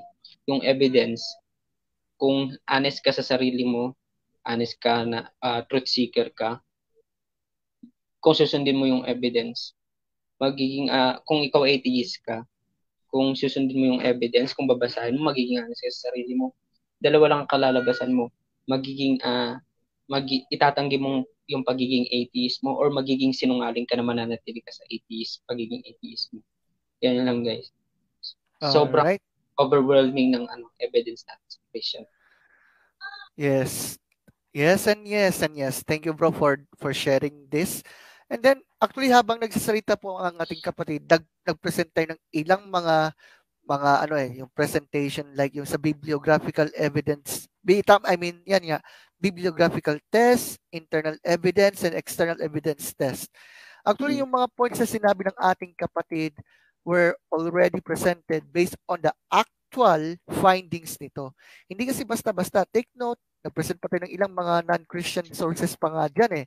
Talmud, si Celsus, Lucian, Pliny the Younger, Tacitus, Josephus, wait lang. Ako muna. Okay, sige. Siyempre, isa rin pa natin yung early dating ng New Testament accounts including gospel accounts. Ipinipinpoint lang na yung mga sinasabing contradiction, actually mas okay sana correct me if I'm wrong, no? But anyway, yung sinasabing kontrahan, bagamat secondary yun dahil nakafocus pa rin sa mga main events pa rin.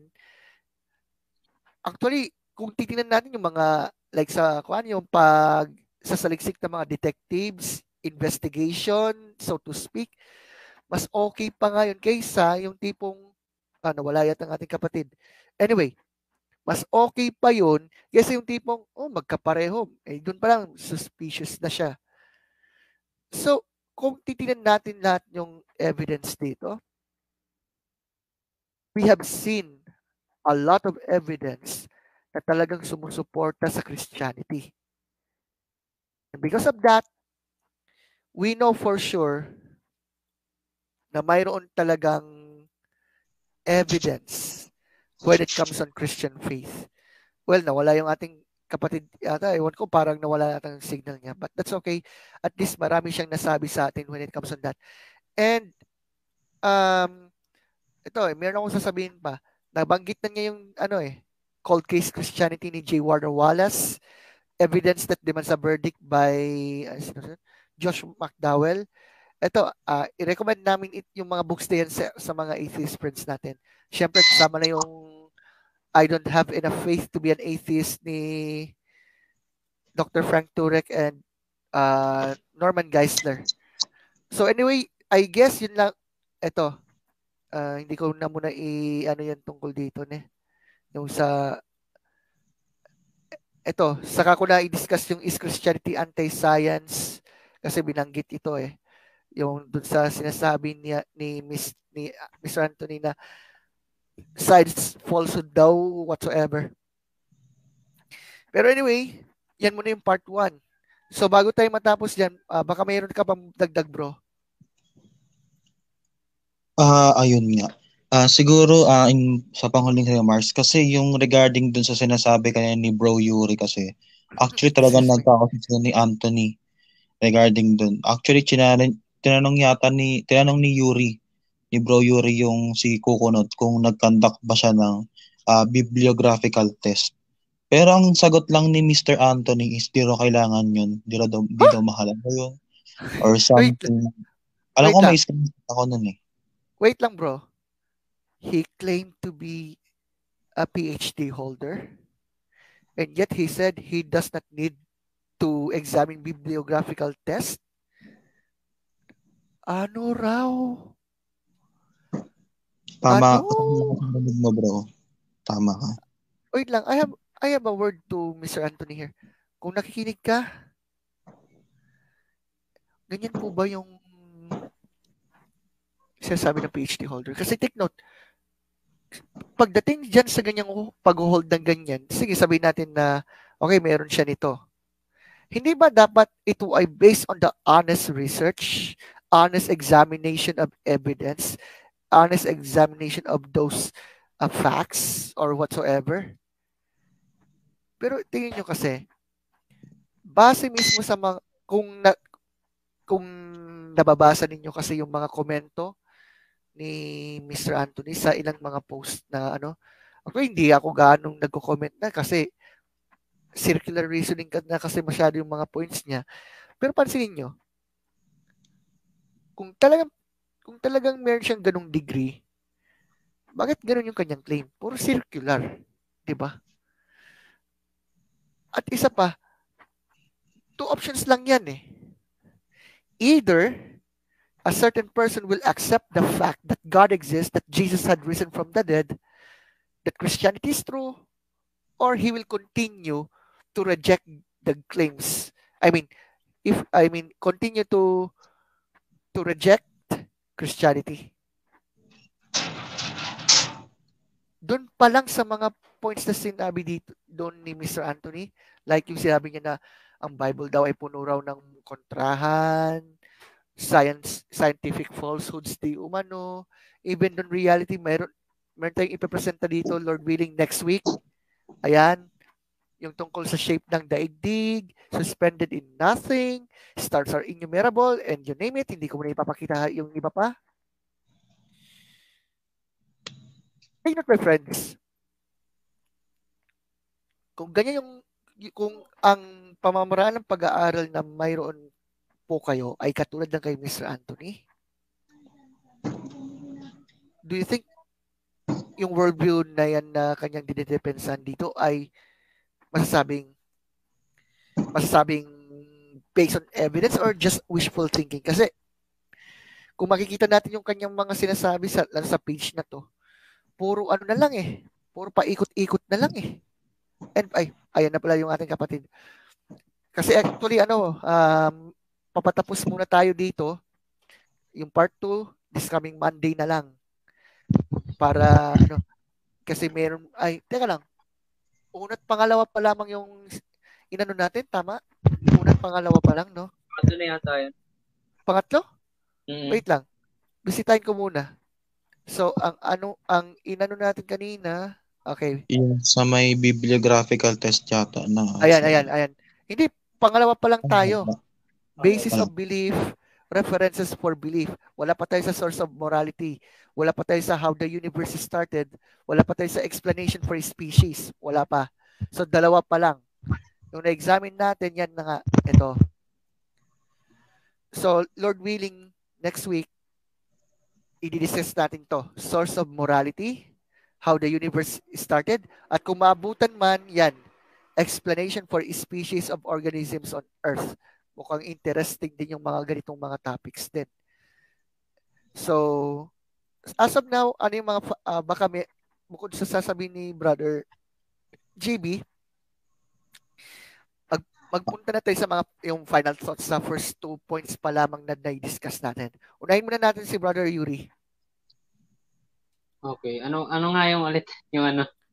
Ano yung takeaways mo sa naging discussion natin for tonight? Yung first, kasi may part 2 pa naman tayo next week. So, yun nga, yung takeaway ko lang dito.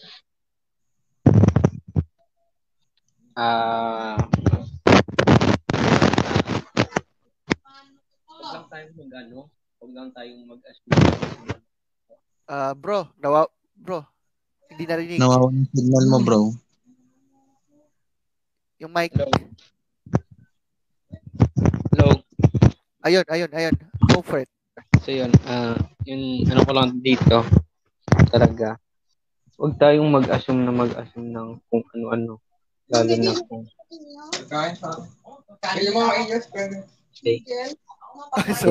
Sorry for the interruption. Okay, excuse me. Okay, patuloy na. Sorry. Yun. Wag lang tayong mag-assume ng kung ano-ano, na wag tayong sabi, wag natin tularan yung ito katulad nila Anthony, na puro absurdity mo pinagsasabi na porkit atheist, pinatunayan yung pagiging pinatunayan yung pagiging subjective, puro na opinion, wala na talagang foundation, wala nang katotohanan yung pinagsasabi nila. Ako, hindi ko naman sinasabi matalino ako, pero gamit tayo ng critical thinking. Wag puro opinion. Kasi sa totoo lang naaasar ako sa mga katulad nitong mga ng mga atheists. Hindi naman naaasar, pero hindi ako naaasar sa kanila, pero naaasar ako sa mga pinagsasabi nila. Na kumbaga feeling nila superior sila di ba? Superior sila sa lahat ng bagay. Pero pag katulad ng nito nga nila Anthony, pag iniyaya mo naman sa isang maayos na usapan, maginoong usapan, ayaw naman lumaban, ayaw naman pumalag. Pangat rin yung term na pumalag, no? Ayaw naman pagbigyan, kumbaga pagbigyan yung mo. Bagay, naman yan eh. Wala namang pilitan. Kung ayaw nila. Pero para sa akin, kung ayaw mo, wag ka na lang salita ng kung ano-ano. Kasi hindi mo rin naman kayang patunayan yung mga sinasabi mo. Yung objection mo sa Christian faith. Wag ka na lang daldal ng daldal. Manahimik ka na lang. Sinabi mo pa naman, PhD holder ka, tapos 190 yung IQ mo. 190 yung IQ mo, tapos ganyan ka. Napaka mo. Parang lumalabas ka pa sa uneducated mo. Maging maging objective ka naman at gumamit ka rin ng critical thinking. Yun lang. Alright, thank you. Brother JB, ikaw naman. Yun nga. Siguro bago sabihin yung remarks ko, yung sa may sinasabi niyang source of morality na yun, yung survival ba yun? Tama ba? Ayon daw sa survivability ba? Kung tama yung pagkakaintindi ko. Yep. Actually, yung ganyang argument na yan, alam ko may sinabi siya dyan si Anthony, At pinasa ko siya kay Mr. Julian Red. At pwede kong ipakita yung screenshot ng mga sinabi niya lahat. And hingin ko lang yung permission niya kung pag pumayag siya, ipapaste ko sa GC yung mga responses niya kasi yan kung lalabas na mabuti yan kasi nakaka-survive ka. Lalabas kasi na opinion para na morality mo na mabuti yan. Kung yun lang. Pero di ko siya ma-elaborate kasi nakalimutan ko na matagal na kasi. Nawala na siya sa isip ko. And ayun nga, punta tayo sa remarks natin. Tama yung sinabi ni Brother Yuri na kasi si Anthony tsaka yung ibang atheists na nagko-comment sa page mo, Mr. Wise of Christianity, ang bilis na mag-assume agad na ganito, na ganyan, na ang Diyos daw ay masama, killer, murderer, ganun. Actually, dun lumalabas ang absurdity nila kasi there's no such thing as good or bad sa kanila. Kaya yung murder sa kanila is depende yon sa opinion ng atheist kung kung tama o mali yun. Kung wala na akong susundin yung worldview nila kasi wala naman silang moral standard na mabuti o masama ito. Gaya ng sinabi ni Mr. Richard Dawkins, wala talaga. Kung wala talagang good and bad, wala ring right and wrong. Lalo na sila, moral relativist pa sila. Gaya nung screenshot yata nung isa na yung marami daw versions of truth. So medyo yung argument ni Mr. Anthony na dahil sa survival kaya tama ito. Medyo siya, pang subjective yung datingan niya kasi. Hindi objective yung niya, moral standard niya. Lalabas na opinion niya lang yun dahil survival kasi. And ayun nga. And actually kasi sa claim niya na 3 PhD siya tsaka 190 IQ siya. Actually, yung ganyang 190 IQ, di ko alam sino bang may na-record na may ganyang IQ. Alam ko, pinakamataas na naka-reach niya, 150 lang eh. Ewan ko lang kung si Albert Einstein lang na alam ko na Albert Einstein, ang alam ko, wala pa sigurong 190 yun, imposible. At saka, alam ko ang taong matalino, ang taong mataas talaga IQ, hindi ganyan magseta, gaya na ginagawa ni Anthony. Lalo na yung mga madali butasan yung sinasabi. Gaya niya, ang dali niya lang butasan. Dahil butasan ng mga mga assertions niya. Ang bilis lang mahalata kung ano yung problema doon sa standpoint niya or yung position niya, ganun. Yes. So, ganyan. Actually, tinanong ko sa kanya yan kung may evidence pa sa 190 IQ niya, wala. Doon niya sinasagot. Wait lang sorry for laugh. Pero wait lang, naalala ko kasi itong si Mr. Chris King nung nag-chat sa akin na by sense daw kausap daw si Anthony, pinapresent yung tungkol sa science, physics, your name it. Sabi ko nga, okay, fine. Pero does it mean na yung atheism ay totoo dahil lang doon? Actually, di ko pa nasasagot yung iba pang points Pero, listen, para sa ating kaibigan na si Mr. Chris King, there's no problem on examining the side of Mr. Anthony. Pero sana naman, i-examine mo mabuti yung mga claims niya. Huwag lang yung purong parang dahil ba sa claim na meron daw siyang 190 na IQ or may PhD siya or whatsoever. Hindi yun patunay na totoo ang claim noon. And if we claim na talagang nagsasaliksik tayo, if we are truly truth seekers, so to speak, hindi po tayo basta nag-assume lang o magti-take down ng conclusion kahit wala pang seryosong so to speak na pag-examine. Kaya nga sinabi ng ating kapatid kanina, maging aware tayo at maging mag-examine tayo talaga. Hindi yung tipong agad-agad maniniwala tapos wala na. Kaya yung sinasabi ng faith daw ay belief without evidence na sinasabi niya against Christianity. Actually, ito ay naka-apply talaga sa atheism. Ironically. And then, kung i-discuss ko pa yan, kung ang Christianity ay against science, baka magulat pa itong ating kaibigan si Mr. Anthony. Ayun nga lang, ilang ulit na natin inaanyayahan si Mr. Anthony sa isang discussion or dialogue. Until now, wala pa rin. As in, I don't know. Bro, you have baka meron ka pang parang paanyaya or whatsoever. Actually, doon kay sa'yo, Mr. Chris King, ako, I do understand kung ba't ka umahanga sa kanya eh. I don't know ano yung pinaka-exact reason, pero ito yung mga possible dyan. Wait Una, lang, bro. siguro, Kasi ang iginigiit kasi yung tungkol sa science kasi. Science, physics, you name it. Although I understand his point here, kaso nga lang, as I pointed out kanina, mag-examine naman siya, especially kung ang topic, biblical view, moral issues, who Jesus is, you name it. Anyway, pasensya na sa ano, tuloy mo. Actually, kung ganyan, kasi ang alam ko, siguro dahil yung pag-explain sa science siguro ni Anthony, kaya siguro parang ano siya, may tawag doon na overwhelm eh.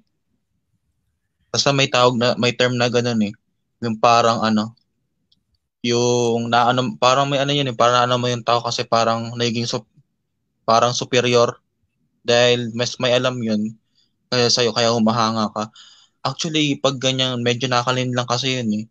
Kahit sabihin natin na mas may alam sa'yo yung ganyan, yung kausap natin. Maganda, wag nating hangaan. Mag-research din tayo ng sarili natin kung totoo yung sinasabi niya. Research natin, and kung nakita natin yung sagot, i-research pa natin kung ano yung nagpapatunay dun sa source niya na totoo yung source na nilalagay niya, ano yung support nun. Kasi kung lapagan lang ng links yung usapan dyan, kaya kong gawin yan eh. Ilapagan ng links, madami. Kaya kong gawin yan.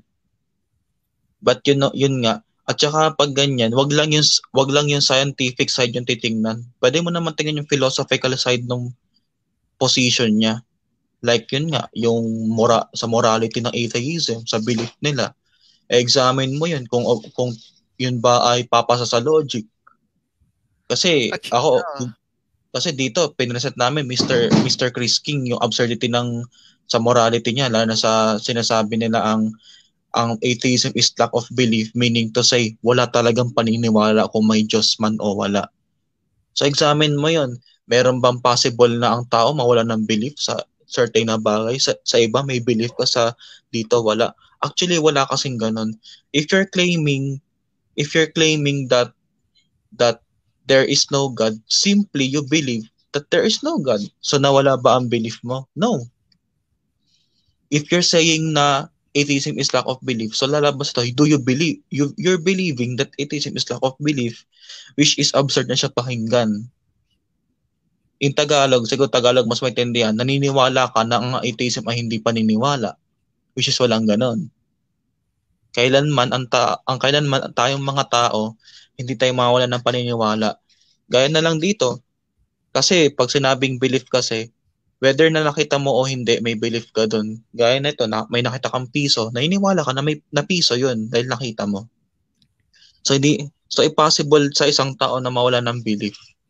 If you're saying na ang atheism is lack of belief dahil wala kang belief man na may Diyos ka o wala. Simply, meron ka pa rin belief. You believe na wala kang belief na may Diyos man o wala. So which is, kahit ako nagugulan ako sa ganyan, hindi ko maintindihan kung ano ibig sabihin nila dyan. Kahit ilang beses kong paikutin, ano ko yung sa logic, kung ayan natin sa deductive argument, ang absurd talaga siya pakinggan sa side ng atheism. Kaya napaka-inconsistent. Kaya ako naman, Mr. Chris King, hindi ko naman sinasabi na wag ka maniwala sa kanya, but wag lang yung scientific side yung alam niya sa science yung tingnan mo. Tingnan mo rin yung alam niya sa philosophical side ng paniniwala niya. At ganoon din naman sa amin sa philosophical side ng paniniwala namin kung hindi ka man Christian. Pero alam ko Christian ka, Mr. Chris King, nakita ko yun sa chat mo, sa kanya. And ako, invite na mga Mr. Chris King sa GC namin. And pwede tayong pag-usapan yan doon. Since kasama. And then, bro, ano ko lang dito. For a friend, kumbaga, ayan, yun nga, okay, andun na yung tungkol sa science, pero let's face it, hindi lahat ng bagay ay naipapaliwanag ng agham. How about love, justice, mercy, grace, isalip pa yung laws of logic, laws of mathematics, yung mga ganyang mga usapin. Sabi ko nga kanina, hindi po ito maipapaliwanag ng science. Hindi lahat. Hindi lahat. Kaya if you are doon sa mga atheist friends natin na ang Christianity daw ay against science, no. Ang totoo niyan, Christianity is against scientism. Iba po yung science, iba yung scientism. Para lumalabas sa dinidiyos na tuloy yung science na. Diba? Kaya nga, so to our friend here, Mr. Chris King, it's okay lang naman na mapakinggan mo yung side ni Mr. Anthony. No problem, especially kung ang topic ay may kinalaman sa science. Pero what about philosophical point of view? What about the worldview itself? Yun lang ang dapat ma-realize, no? Kasi aminin man natin o hindi, maraming bagay sa buhay natin ang hindi maipapaliwanag ng science. Whether we like it or not. So anyway, napahaba na tayo. And to announce pala, bukas, Lord willing, marahil kasama uli sina Brother JB at saka halimbawa kung kasama natin uli tomorrow si Brother Yuri, we will discuss that topic about the issue of Christmas. Siyempre, siguro ito, alas 7, tingnan natin kung aabot ng mga 1 hour and 30 minutes. At dahil ipipresent natin yung mga reasons why, first and foremost, why Christmas is not pagan. Second, why Christmas focuses, why Jesus is the real focus of Christmas. So, tawag dito, bago tayo magpaalam, Brother JB, yung pinaka-last thought na lang. Ayun nga. Ang last thought ko ba? Maikli lang to, di ko alam kung mapahabain ko pa ba. Ayun nga. Di ko naman ina-attack personal si Mr. Anthony sa ganitong aspect, but yun nga, we're just exposing naman yung absurdity ng claims niya, pati yung straw man na din na nasa usaping faith. Yun. Actually kasi doon lang sa umpisa talaga, sinabi niya faith is believing without evidence. Doon pa lang strawman pa lang. Medyo di ko alam kung in-examine niya ba yung position natin sa faith, Christian side. And ayun nga, pati din sa morality din medyo may problema talaga siya. But next live stream na yun. So ako naman, I would expect na magpe-present ka pa rin, Mr. Anthony, ng medyo strong argument naman. So, yun lang po. Okay, thank you, bro. And to announce again, tomorrow, Lord willing, bilang special live stream, we will discuss the topic about Christmas. And next week, I guess Monday, ayan na, naglagay na rin ako ng next schedule for the live stream. Ito yung part 2 kung saan i-discuss natin yung huling tatlo. Kasama na yung tungkol sa issue ng morality. So anyway, thank you po sa thank you po sa pakikinig po. And Lord willing, we have learned a lot about this topic. So thank you, Brother Yuri and Brother GB, for being part of this discussion. And thank you rin dun sa mga nagsulat ng kanilang mga comments, including Original Baptist Faith Defenders. So thank you for this. Thank you rin kay Mr. Chris King din na naging bahagi rin dito. Bagamat, yun nga, sayang nga, baka malamang napakinggan naman niya ito lahat-lahat. Pwede namang bisitahin uli. So anyway, that's all for now. Ang tanging masasabi lang natin, examine the evidence first. And you may decide for yourself. So that's it for now. Muli, thank you, bro, for being part of this this live stream. Thank you din, bro. Magandang gabi. God bless us all. Okay, thank you. So that's all for tonight. Nawa ay maging pagpapala po sa bawat isa ang naging analysis natin. So this is your fellow brother in the Lord. Good day to all of you. Jesus is Lord. Magandang araw. See you on the next live stream. God bless.